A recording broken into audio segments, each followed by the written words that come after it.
Hello mga ka-Kopra Boys, nandito nga pala tayo sa ilog. Yan. Tanong mo man yan ang mga ilog, yan mga puno. Dito ngayon kami sa tabi ng ilog, dahil nagkukopra kami.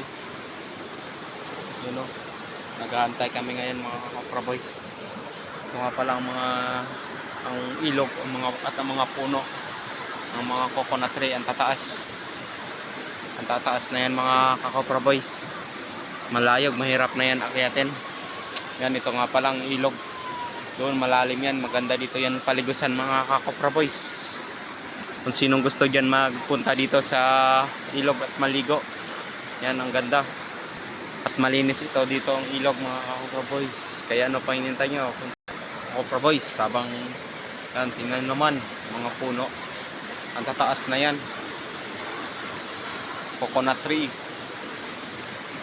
Yan, sa lahat dyan ng mga ka-Kopra Boys, shout out sa lahat dyan pala kay John Renz Ray Tutor, kay John Rex Ray, sa lahat dyan, kay Jake Rio, kay Angelo Jose, at sa brother kay Joseph Ray, Randall Ray, sa lahat pa dyan ng mga kasama ko, sa mga Kopra Boys na working student. Ingat lang kayo palagi and God bless you to all.